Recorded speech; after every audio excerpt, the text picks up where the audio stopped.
엄마한테 전화를 했어요. 저는 한국에 가도 돼? 이렇게 했더니 엄마가 이렇게 한숨을 쉬시더라고요. 제 아빠가 오히려 왜 돌아왔냐 이런 식으로 하더라고요. 띵아! 일본에서 한국으로 돌아온 마리코라고 합니다. 잘 부탁드립니다. 이렇게 한국에 일단 4년 반 정도 2017년도부터 살고 있었는데 이번에 코로나가 터지면서 비자가 끝났다 이런 게 아니라 그냥 코로나가 터지면서 2년 가까이 가족들을 못 봤잖아요. 그래서 갑자기 그리워진 거예요, 가족들이. 미안함도 있고. 그래서 일본에 가기를 결정했는데 며칠 전에 한국으로 다시 돌아왔습니다. 1년간 일본에 살고 있었습니다. 그때는 오히려 한국에서 오래 살았는데도 불구하고 그것보다는 가족들을 볼 수 있다는 마음에 또 오히려 일본에서 새로운 생활을 시작하는 거잖아요. 그거에도 오히려 두근두근 거려가지고 약간 슬픔은 사실 안 느꼈어요.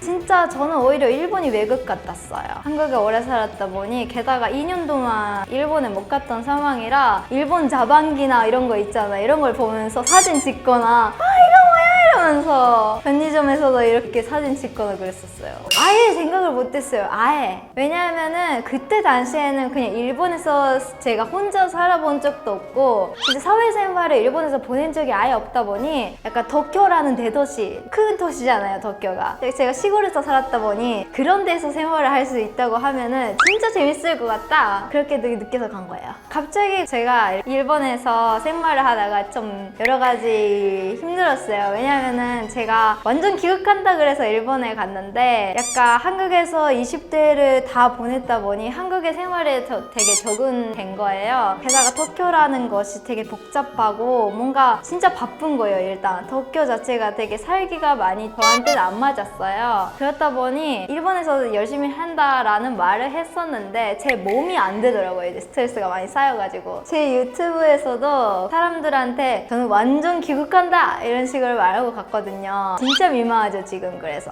엄청 민망하지요. 왜 돌아왔냐고 사람들. 일본에서 살다 보니까 되게 거의 매일매일 한국에 대해서 되게 생각나고 거기 가도 어차피 한국이랑 똑같이 생활하더라고요. 한국의 모든 약간 뉴스, 네이버 뉴스를 보고 한국에서 방송 같은 거 다 유튜브 다 한국 거를 보고 다 모든 것들을 한국 거를 보고 그냥 한국에서 생활했던 거랑 차이가 많이 없었던 거예요. 그만큼 제가 한국에 되게 적응하고 제 마음속에서는 항상 한국만 생각을 하고 있어가지고 그래서 약간 일본의 생활을 끝내고 한국에 다시 돌아온 것 같습니다. 일본에서도 혼잣말 할 때 한국어를 했었어요.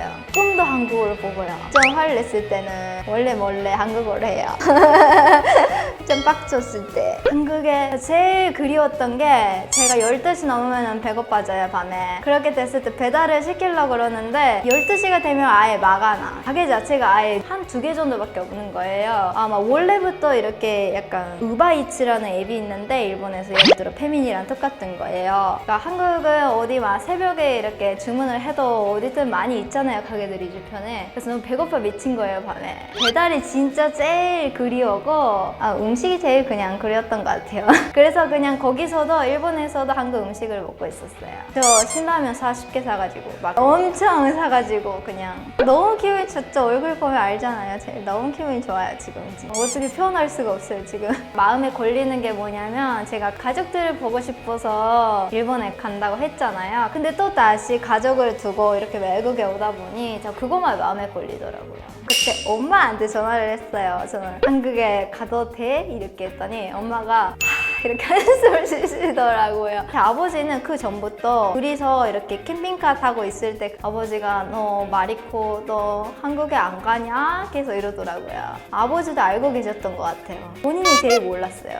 부모님은 다 마리코가 한국 가는 걸 잘 알고 있었어요. 한국의 생활이 되게 좋아해서 그런 모습을 보고 아버지가 그렇게 말을 했었던 것 같아요. 사실은요, 그 전에 제가 한국으로 오히려 가겠다고 했을 때 있잖아요. 2017년도에. 그때 당시에는 제 아버지는 엄청 반대를 하셨거든요. 아무래도 제가 4명 형제가 있는데 그 둘째 그리고 여자는 맨 제가 위기 때문에 걱정한 것도 있고 저를 너무 사랑하기 때문에 오히려 외국에 보내는 걸 걱정하셨어요. 그래서 반대를 하셨고 어머님은 막 그렇게 반대를 안 하셨는데 이번에 한국에서 오래 살다가 일본에 돌아왔을 때는 제 아빠가 오히려 왜 돌아왔냐 이런 식으로 하더라고요. 제가 한국에서 열심히 일하는 걸 보고 있다 보니까 너무 아깝다고 그렇게 하셨어요. 근데 제 엄마는 오히려 반가워하더라고요.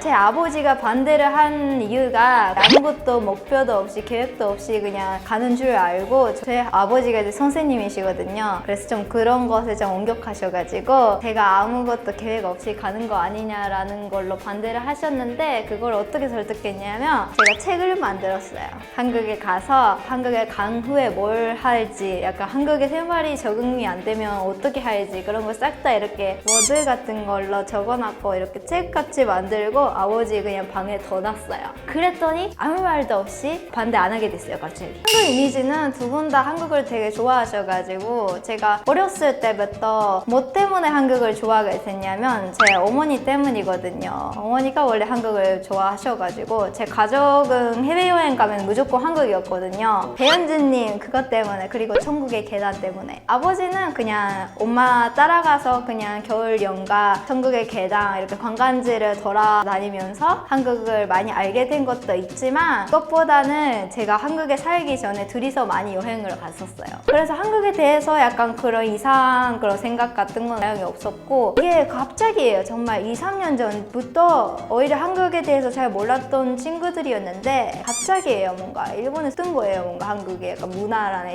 이런 것들이 그때부터 한국에 대한 것들이 다 일본에서 엄청 유행이 지금도 유행이 계속해서 돼가는데 무슨 화장품이 좋냐 뭐가 맛있냐 말이고 좀 맛있는 맛집 알려줘라. 일본에서 좀 맛있는 한국 음식집이 없냐 이렇게 저한테 물어보시는데 한국에 올 때는 제가 당연히 안내를 해줬어요. 옛날에도. 그 이번 연도에는 엄청 많이 올 것 같아요. 친구들이.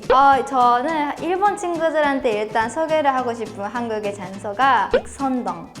한옥에 약간 그런 현대랑 한옥이 그냥 섞인 그런 곳이잖아요. 익선동이. 그거랑 아무래도 약간 경복궁이나 막 그쪽을 소개를 많이 하고 싶어요. 저는. 앞으로의 계획은 제가 일단 예전에 한국에 살았을 때도 약간 모델 쪽 일을 했거든요. 좀 화장품이라든가 그런 좀 모델을 했었는데 그 부분을 또 많이 성장시키는 거랑 그리고 또 한국 것도 또 성장시키는 거 그리고 친구 많이 만나는 거랑 제가 술을 못 마시는데 밤 문화를 더 즐겨보고 싶어요. 한국에. 그래서 한국에 있으면서도 많이 밤에 뭐 돌아다니면서 막 친구들이랑 술 마시면서 이런 거를 못했어요. 근데 이번에 그런 것도 즐겨보고 싶어요. 한국에서만 할 수 있는 것들도. 누구랑 결혼할지 따라 다른 것 같은데 저는 계속 사실 한국에 살고 싶은 마음이 커요. 제가 인생에서 한국 남자분만 만나가지고 어떻게 될지는 모르겠어요. 근데 한국에 있는 이상 아무래도 그런 한국 분들과 만나는 기회가 많지 않을까 싶어요. 한국 남자분들은 되게 약간 사람만 케바케지만 이렇게 적극적으로 대해 주시잖아요. 애정병 이런 것들이 있어서 그래서 저는 더 그런 스타일이 더 좋아하는 것 같아요. 오늘은 제가 다시 한국에 돌아간다고 했을 때 부모님 반응에 대해서 제가 말씀해봤는데 여러분들 어떠셨나요? 영상이 재밌었다면 좋아요가 구독 잊지 마시고요. 앞으로도 한국에서 열심히 하는 저를 잘 부탁드립니다. 그러면 다음 영상에서 뵙겠습니다. 안녕!